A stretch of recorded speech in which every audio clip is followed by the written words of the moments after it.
Hi everybody, here we are again. We are on day 7, so this is the first week. I sincerely hope that everybody quit drinking liquid sugars. Okay, ready to get started. Today I was going to talk a little bit about why I started doing this in the first place.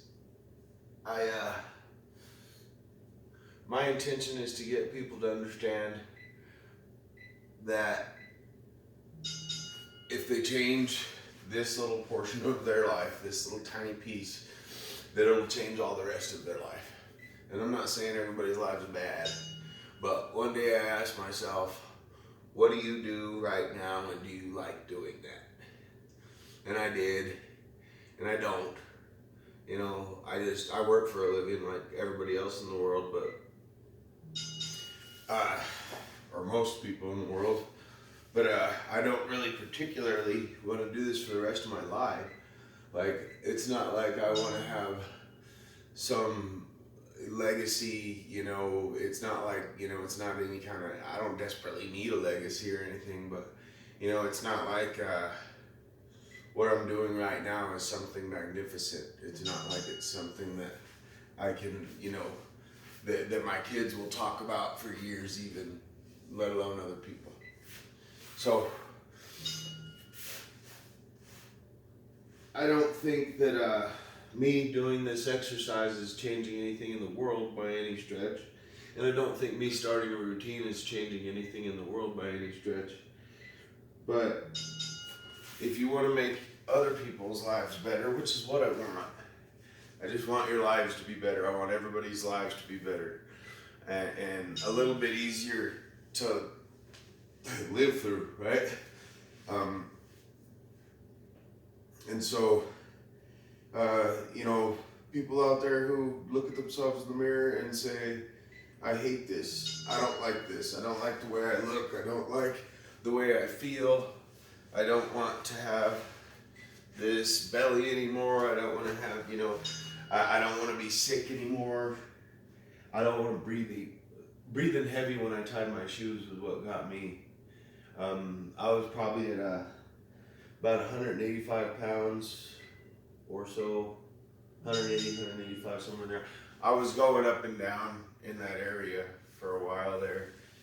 And I went to tie my boots every morning and I was breathing heavy, and I can only imagine for bigger people, I mean, I wasn't even that big.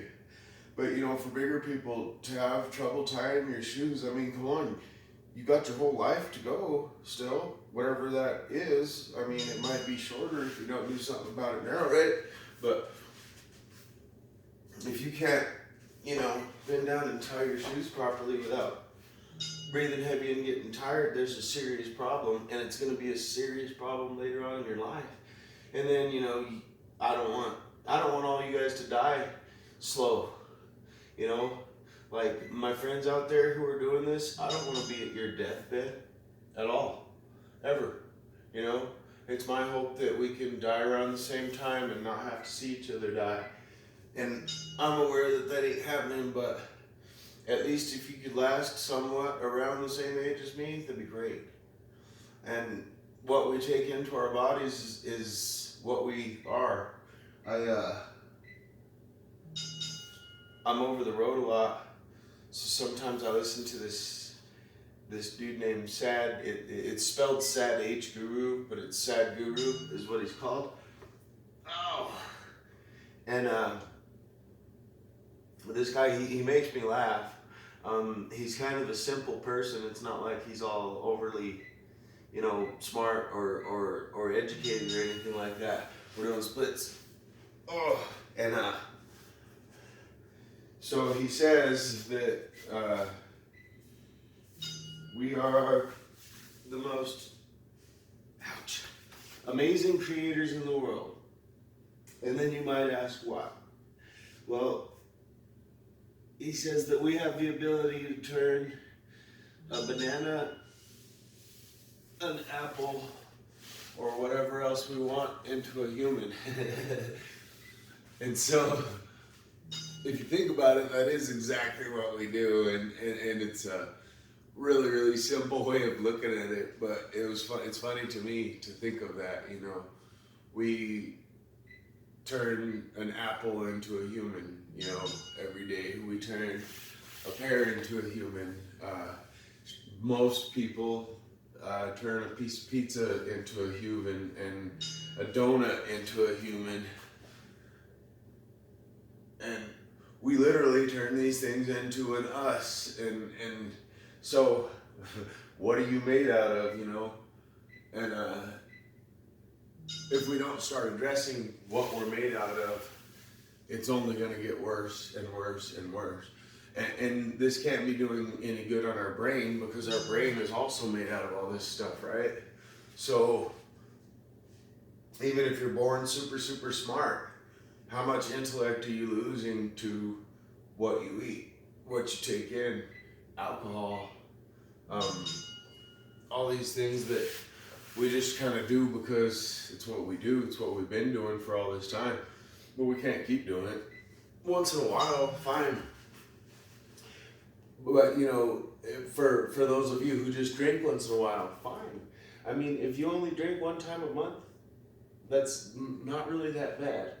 But you should also only eat heavy sugars one time a month, if that's your thing. I mean, I would actually prefer if everybody only had that maybe 4 times a year total, for any kind of, you know, indulgent sweets that don't go with the diet. But like I said the other day, for all you full-grown adults who've done this, you know, you've eaten all this crap. Just stop eating it. Just don't eat it no more. You don't have to. I mean, I get to where I feel like I want to indulge on things, you know. I have that happen pretty frequently, and you just don't. You just don't grab it. You just don't eat it. You just don't take that bite. So, my original, you know, when I started doing this, just the exercise, and I had intentions of doing these videos for people later on, because obviously I wasn't doing this just for me. And the kids are going to join me later on. This isn't always just going to be me standing up here doing this. And so when the kids join me, I'm not sure which ones or when, but I know that they'd all like to join in and start getting it done and make the routine. But the idea is to get everybody to make these changes in their life, and then move forward. And I promise, once you make these changes in your life, like in 6 months, when we get all these bad things out of us that we're not supposed to have, everything will improve. Everything will improve. Primarily, your reactions to other people and things that other people say will improve. And that's huge. You have no idea. It makes all the difference in the world. Everything starts to change for you when you can change your positive frame of mind. Okay. Squats.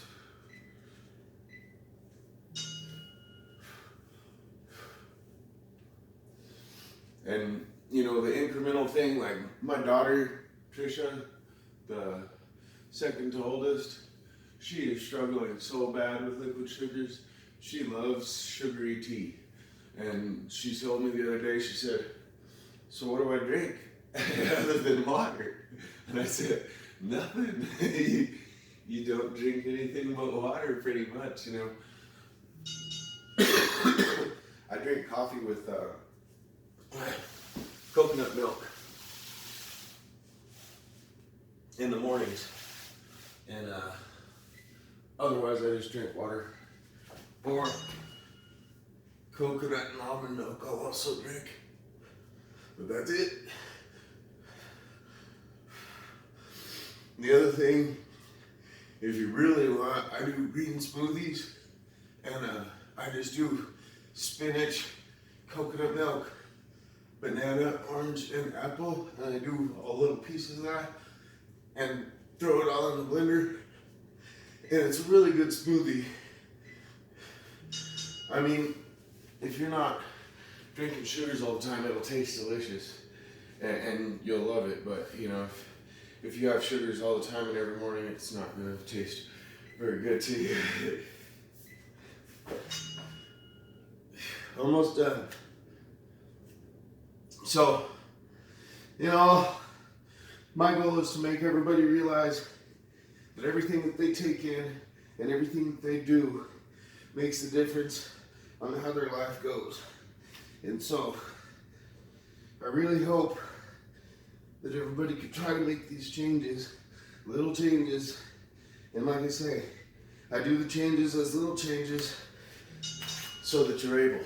So, really, really, really big people who struggle, this is why. That's why it's only 30 seconds of push-ups. That's why it's only 30 seconds of crunches. And it does extend later on, but the idea is by that point, you'll have done this for a month and your muscles will be used to it. And then we'll be able to make that change that's so necessary for everybody to improve their lives. So, probably tomorrow I'll have a kid with me, at least one. Hopefully they'll all start doing it soon so that I can make sure that they grow up happy and healthy like they need to be. And hopefully you'll stick with me and be that way too. Thanks.